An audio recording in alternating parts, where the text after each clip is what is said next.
50 ವರ್ಷಗಳ ಹಿಂದೆ ದೇಶದಲ್ಲಿ ತುರ್ತು ಪರಿಸ್ಥಿತಿ ಹೇರಿದಾಗ ಭಾರತವನ್ನು ಬಹುಮಟ್ಟಿಗೆ ಟೀಕಿಸಲಾಯಿತು ಹಾಗೂ ಸಂವಿಧಾನಕ್ಕೆ ಕಳಂಕ ತರಲಾಯಿತು ಎಂದು ವಿದೇಶಾಂಗ ಸಚಿವ ಡಾ ಎಸ್ ಜಯಶಂಕರ್ ದೆಹಲಿಯಲ್ಲಿಂದು ಹೇಳಿದ್ದಾರೆ. ತುರ್ತು ಪರಿಸ್ಥಿತಿ ಹೇರಿಕೆಯಿಂದ ಯಾವುದೇ ಬದಲಾವಣೆ ಆಗದೆ ಜನರನ್ನು ಸಂಕಷ್ಟಕ್ಕೆ ದೂಡಿದ್ದರು. ಕಾಂಗ್ರೆಸ್ ಪಕ್ಷ ಇಲ್ಲವೇ ಇಂದಿರಾ ಗಾಂಧಿ, ರಾಜೀವ್ ಗಾಂಧಿ ಕ್ಷಮೆ ಕೋರಲೇ ಇಲ್ಲ. ತುರ್ತು ಪರಿಸ್ಥಿತಿ ಬಗ್ಗೆ ಇದುವರೆಗೆ ಕ್ಷಮೆ ಕೋರದವರಿಂದ ಸಂವಿಧಾನದ ಬಗ್ಗೆ ಅವರಿಗಿರುವ ಗೌರವ ನಿರೀಕ್ಷಿಸಲು ಸಾಧ್ಯವಿಲ್ಲ. ಸಂವಿಧಾನವನ್ನು ಹೃದಯಾಂತರಾಳದಿಂದ ಗೌರವಿಸಬೇಕು ಎಂದರು.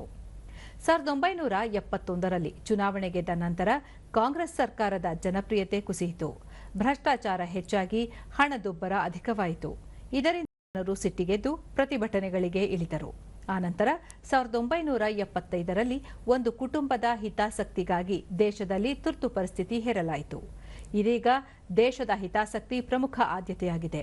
ಭಯೋತ್ಪಾದನೆ ವಿರುದ್ಧದ ಸಂದೇಶ ಸಾರಲು ಸರ್ವ ಪಕ್ಷಗಳನ್ನು ಒಳಗೊಂಡ ಸಂಸದೀಯ ಸಮಿತಿಗಳು ವಿಶ್ವಾದ್ಯಂತ ಸಂಚರಿಸಿವೆ. ಎಲ್ಲ ಕಡೆ ಈ ತಂಡಗಳನ್ನು ಸ್ವಾಗತಿಸಿ ಗೌರವಿಸಲಾಗಿದೆ ಎಂದು ಹೇಳಿದರು. ಎಸ್ಸಿಒ ಒಕ್ಕೂಟದ ಒಂದು ದೇಶ ಮಾತ್ರ ಭಯೋತ್ಪಾದನೆ ವಿಷಯವನ್ನು ಪ್ರಸ್ತಾಪಿಸಬಾರದೆಂದು ಬಯಸಿದ್ದರಿಂದ ಶಾಂಘೈ ಸಹಕಾರ ಒಕ್ಕೂಟದ ರಕ್ಷಣಾ ಸಚಿವರ ಸಭೆಯ ನಿರ್ಣಯಕ್ಕೆ ಭಾರತ ಸಹಿ ಹಾಕಿಲ್ಲ. ಈ ವಿಷಯವಾಗಿ ರಕ್ಷಣಾ ಸಚಿವ ರಾಜನಾಥ್ ಸಿಂಗ್ ಅವರ ಅಭಿಪ್ರಾಯ ಸೂಕ್ತವಾಗಿದೆ. ಭಯೋತ್ಪಾದನೆ ವಿರುದ್ಧ ಹೋರಾಟ ಉದ್ದೇಶದಿಂದ ಎಸ್ಸಿಒ ರಚಿಸಲಾಗಿದೆ ಎಂದು ತಿಳಿಸಿದರು.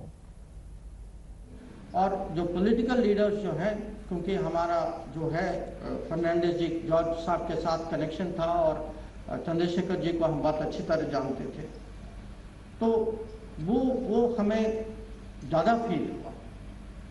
और जो जेएनयू में वैसे वो एक्टिविज्म इमरजेंसी के खिलाफ, क्योंकि आप स्टूडेंट्स को तो कभी चुप तो कर नहीं सकते, तो वो तो अपना कहीं ना कहीं किसी न किसी तरीके से विरोध करते जाए.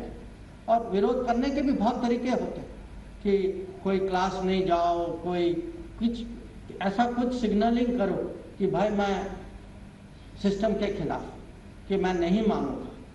तो इमरजेंसी की एक किस्म से अपनी एक कल्चर थी कि आप कैसे सिग्नल करें या कैसे दिखाएं कि हम जो है इमरजेंसी के विरोध में. और मैंने हॉस्टल का भी मुझे जो मेमोरी जो है उस समय यादें जो है कि क्योंकि एक स्टूडेंट हॉस्टल जो है ऐसी जगह है